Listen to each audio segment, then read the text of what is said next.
there's a lot of messed up people in the world. And there's definitely people that have pure evil in their hearts.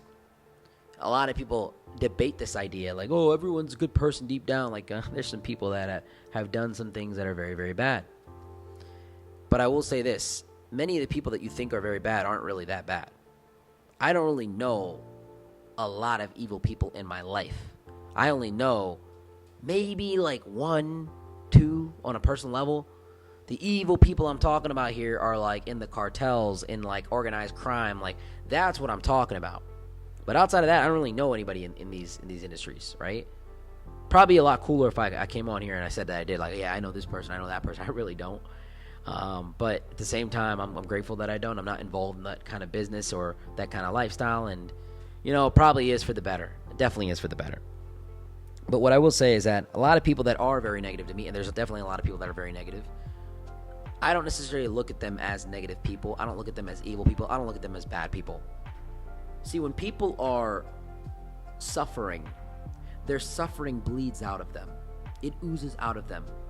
Misery loves company, especially when it comes to dating and relationships and finance and income. When people are not doing well in their own financial situation and they see that you're doing well, they hate that. It's natural. It's normal. Honestly, it's very easy to get jealous and to be a hater because think about it. It's harder for you to have that conversation with yourself where, look, I'm not doing anything. I'm not doing shit right now. I need to get myself together.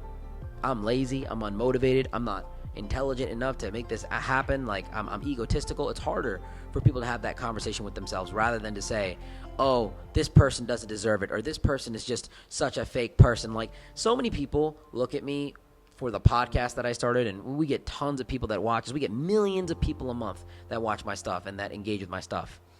And they're probably like, oh, I know Sumi. I knew him in college. I knew this. I knew that. And they may not say the best things about me. Not that I was necessarily a bad person then.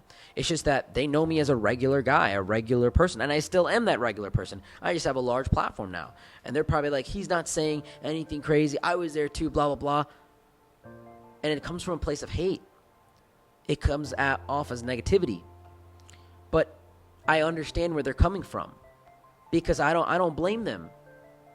To see someone that you went to school with, to see someone that you grew up with, this is not aimed at anyone, by the way, but I'm just giving an example. To see someone that you were around or you were in the same position as grow and build and, just win, it's difficult. It's not easy. But the winners in life will look at that and say, wow, if they can do it, I can do it too. If they can do it, it's possible for me. I remember the first time I met my boss that, brought me into the insurance business. I say this with so much love. He was not the smartest guy. He could not spell there, and there. He really couldn't. He was not very intelligent. He was very, very selfish, arrogant. The dude was chalked up on steroids. But you know what? I had a lot of love for him. I still have a lot of love for him. And, I saw that this guy that was not from really a union family, could make so much of himself. The dude was a millionaire. And I'm like, dude, if this guy can do it, I can do it. See, some people would look at this guy and be like, what a douchebag.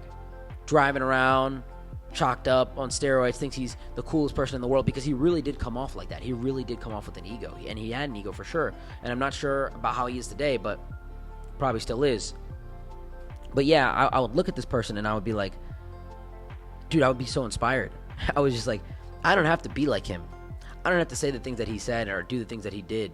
But he really did inspire me because he just wasn't from a great background. He just was never meant for success. He said it himself all the time. Like, I was never meant to be this successful.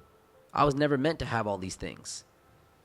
See, when I have my podcast or when I have the success that I have in business or when I'm showing people the income that I'm making from the places that I've come from, some of the people that I'm around that came from those same backgrounds are so upset.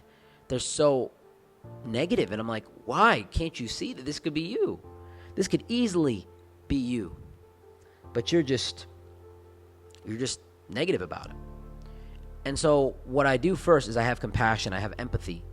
Because when someone is suffering, they want other people to suffer around them so they feel more normalized in their suffering, which reduces their suffering psychologically, When they're the only one suffering and the perception of just them suffering alone, that loneliness amplifies that suffering. And it's not only just them suffering, it's them suffering while everyone else is being happy. And that FOMO, that feeling of being outcasted, that loneliness, that exclusion, that really breaks them down psychologically.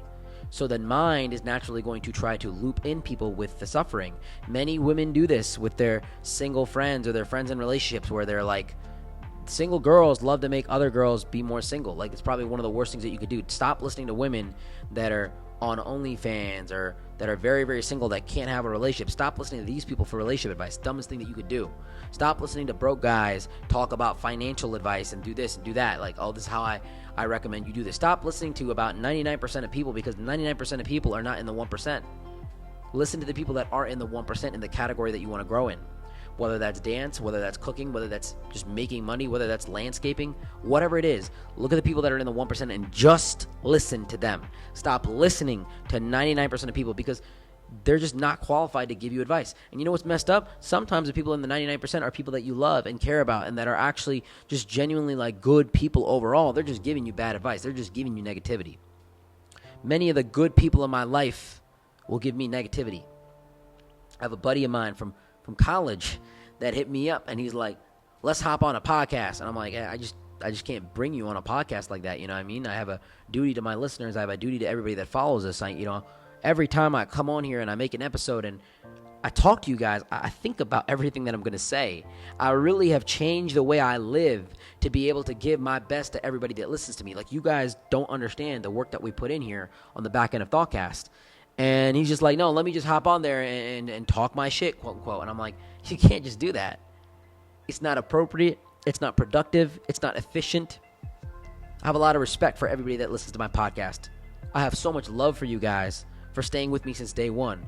You don't understand the obligation that I have to make sure that you guys are getting the best version of me and the best version of anyone that comes on here.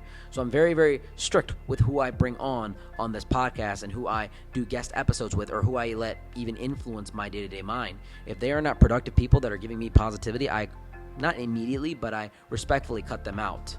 But not in a harsh way. Once again, back to my main point I was making here. When I see people hating on me, when people are hating on you, when people are being negative towards you, it's good to remove yourself temporarily and to get a little bit of distance, because you can't be around that. But at the same time, it's not good for you to hate on them back and fight them back and quote unquote match energy. Don't try to match their energy. Try to help them. Try to be compassionate. Find the pity in your heart almost, where you want this person to get better and you want to help them. When I see people being crazy towards me, saying crazy stuff, I'm just like, I wish I could help you. I wish I could help you see that the world is such an amazing place if you want it to be. The world is filled with suffering. The world is filled with negativity. The world is also filled with beautiful things and the possibility for so much happiness for everybody in here. But until you start to see the positive, you will always live in the negative. And so I think it's a duty for everyone, especially you guys listening here, to go out into the world and just be a little bit more positive to everybody that you meet. You know, if someone's being negative towards you, the next time someone's mean to you, just say, hey, it's okay. I understand. It's all good. And don't fire back. Don't try to bite back. Don't try to match energy. Don't try to go head to head with them. Don't try to one-up them. Just let them be angry and get space, and let them then reflect at the loss of your presence. Because the loss of your presence is probably the most painful thing that you can do for someone that is very negative. They need to feel the feeling of losing someone. And when they feel that and they reflect on that, then you can come back and say, hey, like, you done? You done being angry? You're all right? Okay. Let them apologize and say, it's all good. It's all right. No worries. I get it. Have you learned to not be negative? Okay, can we be a little bit more positive? All right, let's keep moving forward then. Appreciate you guys for jumping on here and taking a little bit of your day to listen to me. It means so much to me. Thank you for just, supporting me. Thank you for everyone that subscribes. It means so much to me. Thank you for everyone that leaves a positive review for our podcast. That means a lot to me and the team. We work very hard here.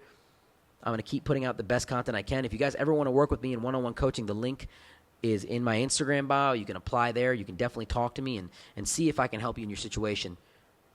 Until next time, guys, Sumi out.